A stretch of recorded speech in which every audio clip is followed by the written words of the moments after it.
दोस्तों, जीवन उसी का मस्त है जो स्वयं के काम में व्यस्त है, वरना ये तो दुनिया है, ये तो दूसरे की खुशियों से त्रस्त है। Dear students, you are most welcome to English मस्ती with Sahu sir class. Dear students, you have watched our videos and enjoyed it, so we thank for that. आज की क्लास आप लोगों के साथ शेयर करने वाले हैं. आइए दोस्तों, देखते हैं. कुछ नए शब्द आपको मिलेंगे और वो नए शब्द आपके बोर्ड पे लिखे हुए हैं. देखते हैं थोड़ा सा. जैसा पहला शब्द लिखा हुआ है देयर अबाउट. देयर अबाउट का मतलब होता है आसपास. देयर आफ्टर तदनुसार, या उसके बाद. देयर आफ्टर तदनुसार. देयर फॉर इसलिए. देयर इन उस स्थान में. देयर फ्रॉम उस स्थान से. अर्थात आपने देखा कि देयर से बनने वाले बहुत सारे शब्द होते हैं जो कहीं न कहीं इंग्लिश सीखने के दौरान मिल जाते हैं और थोड़ी सी कंफ्यूजन होती है, वो आज क्लियर कर देते हैं. दोस्तों, ये 5 शब्द हैं और चूंकि देयर से बने हुए 5 शब्द हैं और इसी देयर से बने हुए शब्दों को हमें क्या करना है, सीखना है और इसके यूज को समझना है. आज इंट्रोडक्टरी यूज ऑफ देयर का प्रयोग करने वाले हैं. देयर से किस प्रकार से वाक्य बनते हैं, कैसे कैसे वाक्य बनते हैं, इन सभी प्रश्नों के जवाब जानने की आवश्यकता है. डियर स्टूडेंट्स, आपकी क्वेरीज को इस वीडियो में कवर किया गया है और वीडियो में आवाज़ क्लियर है, क्लियर कर लीजिएगा. क्लियर होनी चाहिए, वैसे हम तो पूरी तरह से प्रयास कर रहे हैं. चलिए दोस्तों, देखते हैं without wasting any time introductory use of their. अर्थात देयर का इंट्रोडक्टरी यूज क्या होता है ये समझते हैं. देयर, पहली चीज जान लीजिए, देयर है क्या. देयर एक एडवर्ब है. देयर क्या है दोस्तों, एडवर्ब है. और देयर का हिंदी अर्थ वहां होता है. अर्थात किस प्रकार का एडवर्ब है. There is an adverb of place. अर्थात स्थान सूचक क्रिया विशेषण होता है, लेकिन जब इसका हम प्रयोग सब्जेक्ट के अनुसार, सब्जेक्ट के स्थान पर करते हैं तो यह अपना स्वयं का कोई अर्थ नहीं रखता है. समझ में आ रहा है दोस्तों. जैसे आप लोगों ने एक बात सुनी होगी, कितने आदमी थे. ये सेंटेंस है एक प्रकार का, कितने आदमी थे. हाँ, तो अब उसमें देखते हैं, इसमें कितने आदमी थे ये एक प्रकार का क्वेश्चन सेंटेंस है जिसमें पूछा जाता है कि how many man were there. How many man were there. Yes, इस प्रकार से. और उसने कहा सरदार 2, अर्थात नाइट. देयर वेयर ओनली 2, केवल 2 लोग थे. इस तरह सेंटेंस कन्वर्सेशन में आता है. तो देयर का प्रयोग करना कहां पे ये समझते हैं. अर्थात देयर का प्रयोग जब सब्जेक्ट के स्थान पर करते हैं तो यह अर्थहीन हो जाता है. कैसा हो जाता है दोस्तों, अर्थहीन हो जाता है. अर्थात जब कर्ता और क्रिया, कर्ता और क्रिया पास पास हो, कर्ता और क्रिया पास पास हो. जैसे बात करें, एक किताब है. यस, कौन है, किताब है. कर्ता और क्रिया पास पास है. अर्थात इसमें कर्ता स्पष्ट ही नहीं होता है. कर्ता जहां क्लियर नहीं होता वहां देयर का प्रयोग करते हैं वाक्य में. और सामान्य तरह की पहचान आप याद रख सकते हैं. जैसे वाक्य में मैं, पर, इस, उस, इन, उन आदि शब्दों का प्रयोग होता है. या प्रायः इस तरह के वाक्य आते हैं जैसे कोई व्यक्ति या वस्तु किसी स्थान के अंदर, बाहर, ऊपर, नीचे होता है तो वहां पर देयर का प्रयोग करते हैं. जैसे अब जैसे मेरी क्लास में, या मेरी क्लास में 4 बच्चे हैं, या पहले सेंटेंस देखते हैं, 4 बच्चे हैं. अर्थात 4 बच्चे हैं. तो इसका अनुवाद क्या बनाते हैं, देखिएगा, 4 बच्चे हैं. यस, कौन है, 4 बच्चे हैं दिया है. क्लियर. तो यहाँ पे कर्ता अर्थात कौन का उत्तर और क्रिया ये दोनों पास पास हैं, इसलिए इसका अनुवाद करेंगे there are 4 children. Yes, there are 4 children. अब अगर आ जाए मेरी कक्षा में, क्या आ जाए बच्चों? मेरी कक्षा में। तो मेरी कक्षा में इसका सिर्फ शब्द समूह याद कर लेना है। मेरी कक्षा में इन माई क्लास, आपकी कक्षा में इन योर क्लास, बगीचे में इन द गार्डन, तालाब में इन द पॉन्ड, देश में इन द कंट्री, दुनिया में इन द वर्ल्ड, चांद में इन द मून, सूरज में इन द सन। इस तरह से इस शब्द समूह के सेट को याद रखना है बस, और याद कुछ नहीं करना है, सिर्फ समझते रहना है। यस, अब मेरी कक्षा में की अंग्रेजी क्या होगी? In my class. Got it? Yes. अब जब आप एक चीज समझ गए कि कर्ता क्रिया पास पास हो वहां देर लगाते हैं, वाक्य में, पर, इस, उस, इन, उन आदि शब्दों का इस्तेमाल किया जाए वहां देर लगाते हैं। तो आइए देर के साथ लगने वाली हेल्पिंग वर्ब्स को समझ लेते हैं। यस, देखिए जैसे सब्जेक्ट के स्थान पे देर लगता है तो वाक्य या तो प्रेजेंट में होगा, या पास्ट में होगा, या तो फ्यूचर में होगा। अर्थात प्रेजेंट में है तो है दिया होगा, पास्ट में होगा तो था दिया होगा दिया है तो फ्यूचर में। प्रेजेंट अर्थात है तो इज और आर में दो में ही एक लगाना है, और ध्यान ये देना है कि जो कौन के उत्तर में शब्द आएंगे उसी के अनुसार आपको सहायक क्रिया लगानी है। पास्ट में है अर्थात था दिया है तो वाज वर लगाना है, होगा दिया है तो विल भी लगाना है। दोस्तों ये चीज समझ में आ गई होगी। और अगर वाक्य में नहीं शब्द आ जाए, क्या आ जाए दोस्तों? नहीं शब्द आ जाए, अर्थात वाक्य में नहीं शब्द आ जाए तो नॉट लगा देंगे, ठीक। और अगर इसके साथ कोई नहीं आ जाए, क्या आ जाए दोस्तों? कोई नहीं, तो यहां पर नो लगा देंगे, ठीक है। इस तरह से वाक्य का बनाने का अभ्यास करते हैं। जैसे देखिए अभी आपने देखा कि एक छोटा सेंटेंस देख लेते हैं। एक राजा था। सबसे सिंपल, जब भी बोलते हैं या स्टोरीज वगैरह ट्रांसलेशन करते हैं तो वहां पे आ जाया करता है बहुत समय पहले। जी हाँ, बहुत समय पहले।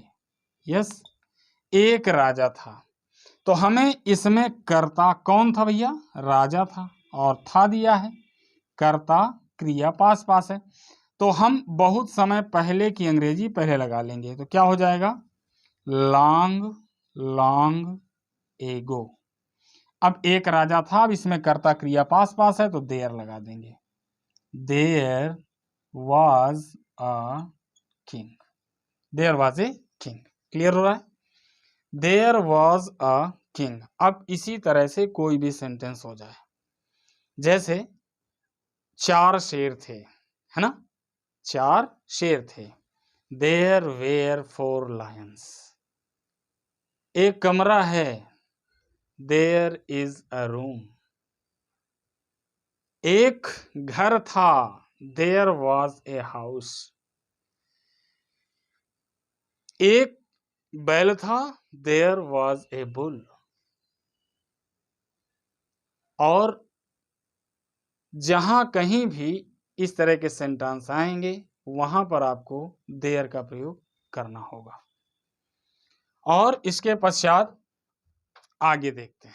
इसके बाद आगे देखते हैं ने के लिए प्लस नाउन। देयर से रिलेटेड सेंटेंस आज हम अध्ययन कर रहे हैं दोस्तों। तो ने के लिए नाउन अर्थात कोई चीज है, अर्थात कर्ता क्रिया पास पास है, तो उसके लिए उससे पहले अगर कोई क्रिया आ जाए तो क्या करना है। देखिए बेसिक से एडवांस लेवल तक आपको सीखना है, अर्थात आपको बिल्कुल शुरुआत से लेकर के हाई लेवल तक सीखना है। यस दोस्तों, देखते हैं। जैसे अभी हमने बताया पानी नहीं है, यह सेंटेंस दिया हुआ है, तो इसको तो आप बनाने में कोई दिक्कत नहीं है। जिस तरह से एक राजा था, देयर वॉज ए किंग, एक रानी थी, देयर वॉज ए क्वीन, उसी तरह से पानी है, देयर इज वाटर, पानी नहीं है, देयर इज नो वाटर, या देयर इज नॉट वाटर, इस तरह कर सकते हैं। अब देखेंगे कि अब जैसे पानी नहीं है, इसका दिया है तो क्या बनाएंगे, there is no water, yes, there is no water. देखिए यहाँ पे नहीं दिया है और नो लगा है, नो का मतलब ये होता है कि थोड़ा सा भी पानी नहीं था, कोई पानी नहीं था, इसलिए यहाँ पे नो लगा दिया गया है, देयर इज नो वाटर। अब लिखा हुआ है, देखिए पीने के लिए पानी नहीं था, पीने के लिए पानी नहीं था, क्या बनेगा, there was, sorry, there is not water to drink, yes, there is no water to drink, अर्थात पीने के लिए, टू ड्रिंक, पीने के लिए पानी, है ना, तो there is no water to drink, yes. अगला है, चंद्रमा में पीने के लिए पानी नहीं है। तो अब हमें इसमें देखना क्या है, पानी नहीं है, पहले इतने बना लेते हैं, there is no not water to drink, कहाँ भैया, चंद्रमा में, जी चंद्रमा में, इन द मून, समझ में आया दोस्तों। अर्थात इस तरह से छोटा वाक्य है, फिर उससे बड़ा वाक्य है, फिर उससे बड़ा वाक्य है, इस तरह के वाक्यों को इस तरह बना सकते हैं। इसी तरह से कोई भी वाक्य हो, जैसे रहने के लिए घर नहीं था, there was not house, there was not a house to live इन,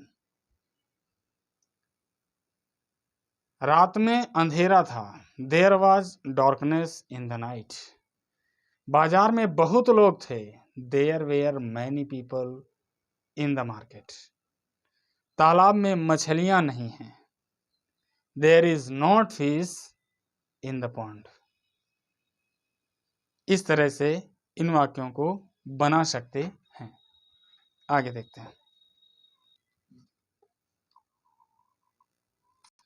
अगले रूल की बात करते हैं, नाउन ही नाउन।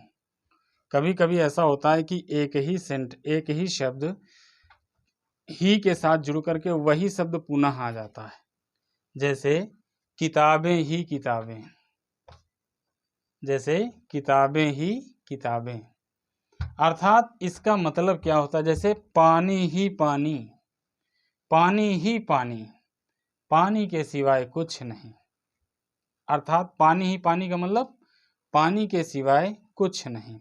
इस तरह के वाक्यों को भी देयर से बनाते हैं, तो कैसे बनाएंगे, क्योंकि भैया क्रिया और नाउन, कर्ता और क्रिया, अर्थात जो नाउन है और क्रिया है वो पास पास है, तो इसका हम किस तरह बनाते हैं जरा देखते हैं। जैसे लिखा हुआ है, पानी ही पानी था, ठीक, तो इसका हम अनुवाद करेंगे तो हो जाएगा, there was nothing but water. जी हाँ दोस्तों, there was nothing but water, ठीक है, इसका वाक्य ये बन जाएगा।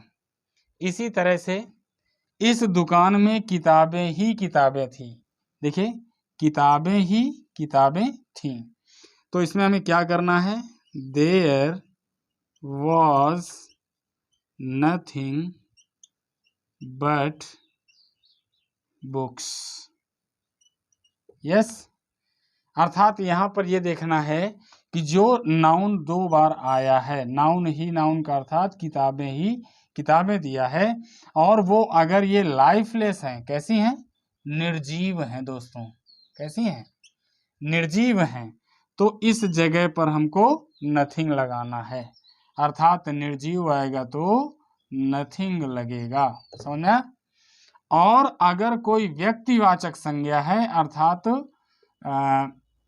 सजीव है, लाइविंग थिंग है, ठीक है, अर्थात व्यक्ति है, तो वहां पर नथिंग के स्थान पे नन का प्रयोग करना होता है।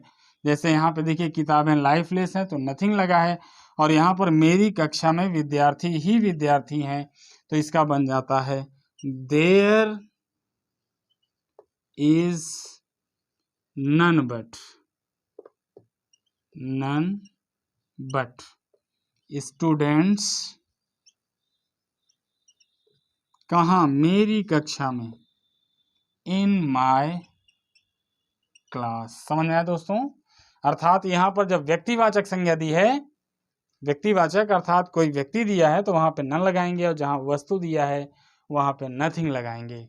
जैसे बात करें कि इस बगीचे में पेड़ ही पेड़ हैं, there is nothing but trees in this garden.